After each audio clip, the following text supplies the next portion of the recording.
வெளிப்படையாக சொல்கிறேன், என்னுடைய கணிப்பு முழுக்க தவறானது. திமுக வீழ்த்தப்படும் என்று நான் உறுதியாக நம்பினேன். ஏன்னா, மீண்டும் இந்த ஆட்சி வருவது என்பது இயற்கைக்கு எதிரானது என்று நான் பார்த்தேன். 2006 ஆட்சி காலத்திலும் ஆடாத ஆட்டத்தை ஆடி படுதோல்வியை சந்தித்தார்கள். அதே போல இந்த முறையும் கடுமையான தோல்வியை சந்திப்பார்கள் என்று நான் நினைத்தேன். திரு விஜய் அவர்களுக்கு ஆதரவாக வீசிய அந்த அலையை நான் கணிக்க தவறிவிட்டேன். என்னுடைய மனதில் அந்த ட்ரெடிஷனலாக தானே நம்ம திங்க் பண்ணுவோம். பழைய பாலிடிக்ஸை பார்த்தோம். இந்த நியூ வேவை நான் கேஜ் பண்ண தவறிட்டேன். ஆனால் நான் நினைச்சது போல ஆட்சி போனது. 210 தொகுதிகளுக்கு மேல் வெல்வோம் என்று சொன்னவர் குளத்தூரிலேயே தோற்றார். குளத்தூர்ல தோப்பார் நினைச்சீங்களா சார்? நான் உதயநிதி தோப்பார் நினைச்சேன். இவர் தோப்பார்ன்றதை என்னால் கணிக்கவே முடியல. என்ன காரணம்னா, வாரத்தில் 3 நாள் அங்கே தாங்க இருப்பார். ஒன்று டான்ஸ் பார்த்துன்னு இருப்பார், இல்லை கோலை போட்டி நடத்துவார், இல்லைனா வடை சுட்டு தின்னு இருப்பார், இல்லைனா வாக்கிங் போயிட்டு இருப்பார், இல்லை கிழவிங்களை கட்டி பிடிச்சி கொஞ்சின்னு இருப்பார், செல்ஃபி எடுத்துன்னு இருப்பார். குளத்தூர்லேயே குடியிருக்கிறார் இவர் அப்படின்னு பார்த்தா, நீ குளத்தூரில் குடியிருக்கிறதுனாலே நீ தோக்கணும், இங்கே வந்து உயிரெட்டுன்னு இருக்கன்னு சொல்லிட்டு மக்கள் சரியான திருப்பி அளித்திருக்கிறார்கள். எனக்கு அதை விட ரொம்ப அதில் குரூஷியலாக நான் குறிப்பிட வேண்டிய விஷயம் திரு ராஜவேல், எல்லா அரசியல் கட்சிகளும் ஆளுக்கு ஒவ்வொரு ஸ்ட்ராட்டஜி ஃபேம் வச்சுருந்தாங்க. நீங்களும் பல தேர்தல்களில் பணியாற்றிய அனுபவம் இருக்கும், வச்சுருப்பாங்க.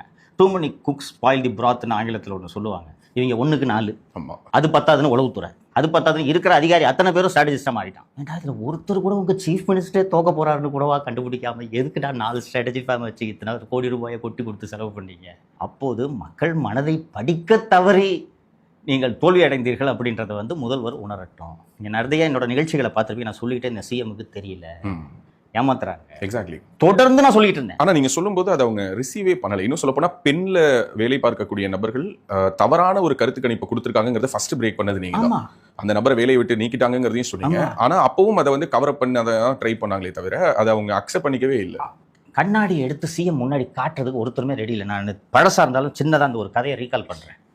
ஆர்கே நகரில் திரு டிடிவி தினகரன் அவர்கள் வெற்றி பெற்ற அந்த இடைத்தேர்தல், ஒவ்வொரு நாளும் ஒரு திமுக முன்னாள் அமைச்சர், மாவட்ட செயலாளர், மூத்த தலைவர் சென்று ஆர்கே நகரில் பிரச்சாரம் செய்ய வேண்டும். காலையில் 11 மணிக்கு யாராவது வருவாங்க. இப்போ உதாரணத்துக்கு அண்ணன் கே நேருவுக்கு இன்றைக்கி டேர்ன்னு வச்சுங்களேன், காலை வருவார். வந்துட்டு முறை சொல்லி ஃபோட்டோகிராஃபரை கூப்பிட்டு பாயில் ஒரு 2000 ரூபாய் வைப்பார். ஃபோட்டோ எடுத்துறியாப்பா அப்படின்னு அப்படியே வண்டியில் இருந்து கிளம்பி போயிடுவார். பிரச்சாரமே பண்ணுறதில்ல. போயிட்டு நேராக ஒரு அறிவாலயம் போவார், இல்லைனா ஒரு ஸ்டாலின் வீட்டுக்கு போய் பார்ப்பார். பார்த்தோன்னே என்னென்ன எப்படின்னா இருக்குது அப்படின்னா, தம்பி பிரமாதம், எப்போ திமுக ஆட்சி வரும்னு காத்திருக்காங்க மக்கள் அப்படின்னு. துரைமுருகனுக்கு ஒரு நாள் பிரச்சாரம். துரைமுருகன் பிரச்சாரத்துக்கு போயிட்டு வந்து அண்ணன் எப்படின்னு இருக்கும், தம்பி ஆர்கே நகரில் ஒவ்வொருத்தரும் விரலை நீட்டிக்கிட்டே தூங்குறான், எப்போ தேர்தல் வரப்போது நான் தளபதிக்கு ஓட்டு போடணும்னு தூங்குறான் அப்படின்னு சொன்னோன்னே சூப்பருங்க. அடுத்து ஒரு நாள் இன்னொரு தலைவர் ஒருவர் போகிறாரு, செல்வ கணபதி போகிறாரு. போயிட்டு வந்துட்டு அவர்கிட்ட கேட்குறாரு, கேட்டோன்னே பிரமாதம் தம்பி அப்படின்றாரு. அவர் கூட இருந்த என்னோட நண்பர் ஒருத்தர், ஏங்க அந்த 3வது இடத்துக்கு போகணும்லாம் சொல்லிட்டு இருக்காங்க, நீங்கள் என்ன அப்படின்னு போக போகிறேன்னு சொன்னேன்னா திட்டுவார். நீ வந்துறியா இப்போ பார் சந்தோஷமாக சிரிச்சுக்கிட்டு போகிறாரு. சிரிச்சுட்டு வந்தோன்னு பார்த்துக்கலாம் போயா. ஆர்கே நகர் இடைத்தேர்தலில் இருந்த அந்த ஆட்டிடியூடு, மனோபாவம் அப்படியே தொடர்ந்தது. அகம்பாவத்தாலும் ஆணவத்தாலும் வீழ்ந்தார்கள். இவர்கள் வீழ்ந்தது எனக்கு உள்ளபடியே மகிழ்ச்சி.